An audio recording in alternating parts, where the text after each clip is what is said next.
Warriors investor Mark Stevens, the guy, the fan who touched Kyle Lowry, he's an investor. PayPal. He pushed. And cursed him out as well, according to Kyle Lowry. Yeah. And this, of course, Game 3. Quote, a team rep must be held to the highest possible standard, and the conduct of Warriors investor Mark Stevens was beyond unacceptable and has no place in our league. As the review of this matter continues, Mr. Stevens will not be permitted to attend NBA games. Yes. Now, what happened last night, Kyle Lowry goes diving. Kyle Lowry goes diving for a ball out of bounds on the baseline. Yep. He falls into the courtside seats, and I'm assuming that this was Mark Stevens' wife who got up and kind of was like, she just patted him like, oh, yeah, you okay?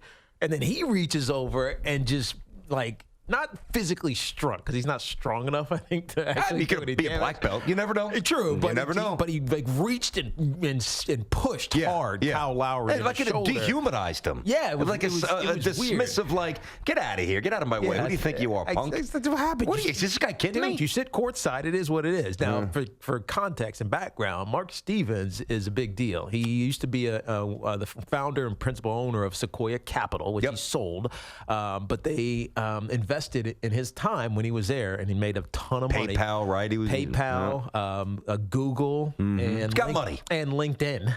Are just three of his investments that LinkedIn is fourth on the bullet point. Yeah, they kind of paid out. He's worth $2.3 billion. He's an executive board member with the Golden State Warriors, as well as a bunch of other boards around the country, including Harvard, where he went to school. Yeah, nobody cares. Get to this, because I'm ready to roll. It does matter because he's a big deal. BT. Well, I know that. Of course he's a big deal. He's a big deal. So Mark Stevens, the reason that this is troublesome is because he should know better, knowing that everybody knows who the hell he is. It's not like he's in a place where you can anonymously do something untoward and get away with it. You're sitting courtside. You're the billionaire. Forget that nobody knew that you were an owner for most of this, all of last night. But you're a billionaire. You're sitting courtside. You gotta think that people are watching you, even if they're not watching you. They're watching you because you're worth $2 billion.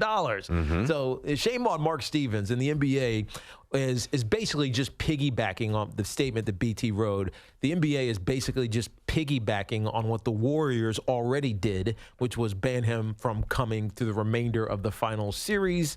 They'll do an investigation. Maybe this lingers into next year. It probably should, but that's to be determined. He's a billionaire, so standards are different from him and the lay guy who makes $50 an hour. Yeah, $50 an hour is the lay guy. $50 an hour is pretty. David D sells like, get me that job. Uncle Dick Ditches, $50 an hour. Get me away from these two losers talking sports every day. If you're $50 an hour. If you're sitting courtside, you're probably making $50 an hour. Well, probably more than that. But he said he's worth $2 billion. Mark Stevens, roughly $2.3 billion. $2.3 billion. I don't care if he's worth $2.33. He wouldn't be sitting courtside. And I was going to. And we know there's a homeless. I don't make light of this, but there's a big homeless issue in San Francisco. That's right. We saw that at the Super Bowl when we were there. I used to walk past it back to my apartment. I was shocked. It was bad. It was bad. I think it's gotten a little bit better. But I mean, it was at an all-time bad when we lived there, and I think it's gotten a little bit better. But the point is, I don't care if $2.3 billion or $2.33, and somebody gave him these tickets. He was half asleep with a bottle of $1, the lowest shelf vodka that he banged back 5 hours ago when he was passed out. And he's like, oh, what's this? Oh, I'm gonna get. And he gets on BART and he goes to the Oracle Arena. I don't care who it is. Somewhere along, and this is my main point. Somewhere along the way, I don't know when I can identify it, and it really doesn't even matter, but somewhere along the way, and people need to hear what I'm about to say, society began to think that it's okay to raise your hands and place them on somebody else. You see this at protests. Yeah. You see this at games. Let me tell you something, and I trust me, I am the complete opposite of tough. Even in my 20s, I wasn't tough. I've had surgeries. I'm not tough. I'm not trying to come across as Johnny Tough Guy.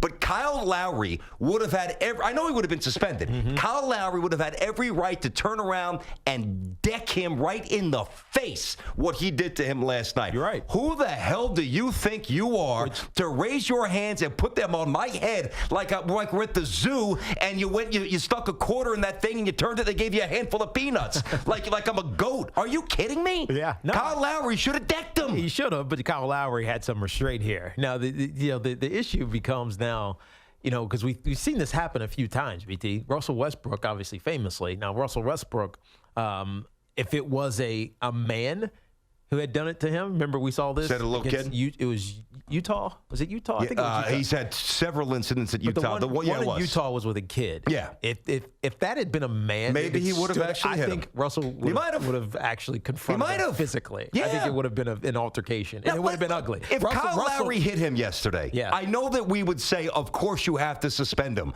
But there's two interpretations. There's the rules pertaining to an NBA player, in that situation based on Game 4 availability. And then there's the unwritten rule that should pertain to the rest of society. Yeah, I hear you. I mean, if you're on the subway and somebody walks up to you and just pushes you in the head, what are you going to do? Probably walk away from him because I don't want to get sued. Fair, okay, but most people would react a little more aggressively than getting up and walking away. Of course, most people would. Of course, but I think this is more complex than that because there is a familiarity with who this person is. You know what I mean? So there's an emotional tie, even if it's only one way. Yeah. It's an emotional connection, or I guess disconnection with Mark Stevens and Kyle Lowry. He's the enemy, right? If that had been Andre Iguodala, who had fallen into his wife, I'm assuming, seat that's sitting right next to him. She was standing up, by the way, which was interesting. I don't understand why she was standing up. It was weird. The ball comes towards her. She trying to push it out of the way. The girl behind her takes the L, though. I mean, she got drilled.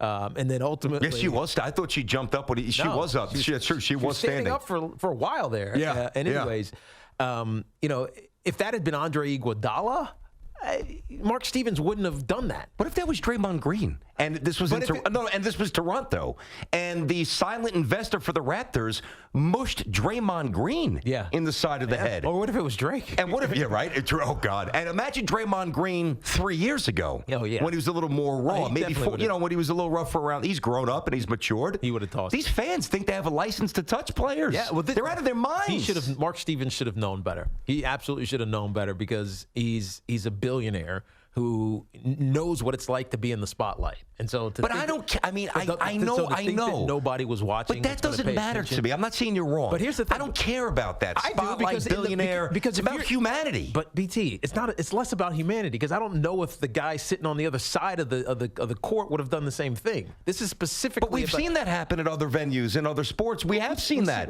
with non-owners or part owners or investors. But this is a specific case. I'm talking about Mark Stevens because he's related to the Warriors. He is an executive board member and a billionaire who is invested in the Golden State Warriors, sitting courtside. If it was the guy on the other side of the table, of the scorer's table, who knows, or whatever it is, because no, they're not on the scorer's side, but you know what I mean, the other end of the court that nobody knows, he probably wouldn't have reacted this way. There was something in Mark Stevens' mind that because of the emotional connection to his team, because he's an owner, getting beat by, at that point, I think it was 10. I think it's up there. They were losing by 10. He emotionally reacted. And that's the bad sign, is that he has a connection, an interest in what's happening on the court and emotionally reacts to Kyle Lowry. That's just bad. And that's what's damning, is that there was a connection, or lack thereof, that ultimately resulted in him getting banned for the rest of the NBA Finals. The restraint that Kyle Lowry showed is beyond admirable. Kyle Lowry is one tough cookie. You can tell me Kyle Lowry's had some crooked shooting nights. We all know that, although he's kind of exercised those demons the last couple of years. He's gotten a lot better.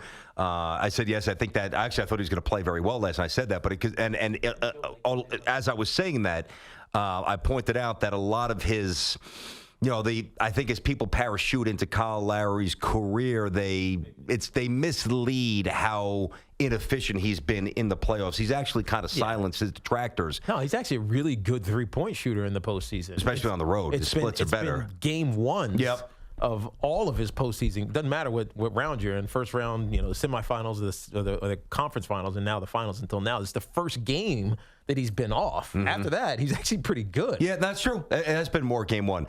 But Kyle Lowry's from Philly. Kyle Lowry is a pit bull from Philly. Kyle Lowry's not 6'5". Kyle Lowry is short, stout. He's not going to jump over you. He's not going to blur by you. He's not incredibly shifty. He is just a pit bull. Yeah. And, if you're from Philly, listen, there's tough people everywhere. But if you're from Philly, if you're from the Bronx, if you're from parts of L.A., Crenshaw, I mean, people that grew up in tough places usually are predisposed to punch back. The Warriors have a decision to make. This will show some mettle of the Golden State Warriors. Obviously, the NBA will make a determination as well. But would you be surprised, BT, if he sold his controlling interest or whatever, not controlling, his minority interest in the Golden State Warriors at some point because he's no longer allowed to go to NBA games? I would have to say, mean where he's forced or where he does it on his own volition or either or. It almost doesn't matter. If he does it on his own volition, it's because it was forced. I'd like to know how much he's got invested in that Chase Center. I don't know how big of the pie that he has. If it's a real sizable piece, they'll probably swallow hard and let. By the way, this will blow. We're not even going to talk about this tomorrow. I mean, Mark Stevens will be a non-story. You know, we just had to express ourselves here.